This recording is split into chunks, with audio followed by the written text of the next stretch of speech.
साल था 2001 का। मोदी गुजरात के नए मुख्यमंत्री बने थे। सरदार सरोवर परियोजना के जरिए वो लोगों का जीवन बदलना चाहते थे, लेकिन सामाजिक कार्यकर्ता और पर्यावरण प्रेमी मेधा पाटकर इसके खिलाफ विरोध प्रदर्शन शुरू कर देती हैं। वो कहती हैं इससे आदिवासियों के जीवन पर खतरा है। ये प्रोजेक्ट उन्हें विस्थापित करके बनाया जाना चाहिए, पर इस आंदोलन का कोई नतीजा नहीं निकल पाता। उससे पहले इस साल 2002 में मोदी पर गुजरात दंगों का दाग लग जाता है। मेधा पाटकर यहाँ भी खूब विरोध प्रदर्शन करती है। यहाँ तक कि दिल्ली हाईकमान भी मोदी को नसीहत देने लगता है। लोगों को लगता है मोदी को इस्तीफा देना पड़ेगा, लेकिन ऐसा नहीं होता, बल्कि बाद में कोर्ट इस मामले में मोदी को क्लीन चिट दे देता है और मोदी गुजरात से निकलकर दिल्ली पहुंच जाते हैं। लेकिन गुजरात का आंदोलन यहाँ भी इनका पीछा नहीं छोड़ता। इस बार हार्दिक पटेल के नेतृत्व में पाटीदार आरक्षण आंदोलन इतना जोर पकड़ता है कि दिल्ली में बैठकर मोदी को इसे सुलझाने का प्लान बनाना पड़ता है। आज हार्दिक पटेल बीजेपी के नेता हैं। पाटीदार आरक्षण आंदोलन सिमट जाता है। अब मोदी के सामने गुजरात की चुनौतियां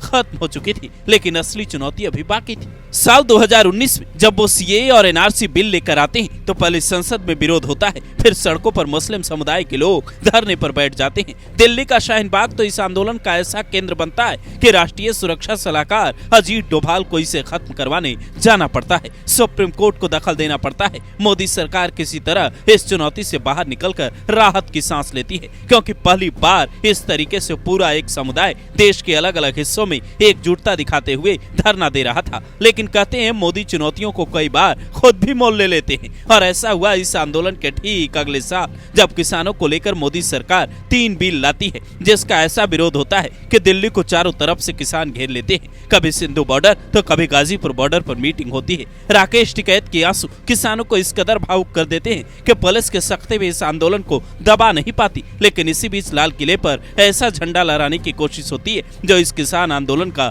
असली चेहरा उजागर कर देती है। फिर भी आंदोलन शांत नहीं होता, बल्कि मोदी को खुद सामने आकर तीनों बिल वापस लेने का ऐलान करना पड़ता है। राजनीति के जानकार कहते हैं ये मोदी के जीवन में पहली हार थी जहां उन्हें किसी बिल को वापस लेना पड़ा। उसके बाद ब्रजभूषण शरण सिंह के खिलाफ पहलवानों का प्रदर्शन और अग्निवीर के खिलाफ भी विरोध शुरू होता है, पर इसका असर मोदी तक ज्यादा नहीं पहुंच पाता। ऐसा लगता है मानो दुनिया के सबसे बड़े लोकतंत्र में आंदोलन की कोई जगह ही न बची हो। पर सुप्रीम कोर्ट के चीफ जस्टिस की एक टिप्पणी के बाद सोशल मीडिया पर युवाओं का गुस्सा ऐसा फुटता है, कॉकरोच जनता पार्टी नाम का संगठन तैयार हो जाता है। अमेरिका में बैठे अभिजीत दीपके को दिल्ली में प्रदर्शन का सपना आने लगता है, और सोनम वांगचुक के साथ मिलकर वो आंदोलन को हवा देने की कोशिश करते हैं। मोदी सरकार चुपचाप शांत होकर सब देखती रहती है, क्योंकि ये आंदोलन डिजिटल जमाने से निकलकर जमीन पर इतना फैलेगा इसकी उम्मीद शायद उन्हें नहीं थी।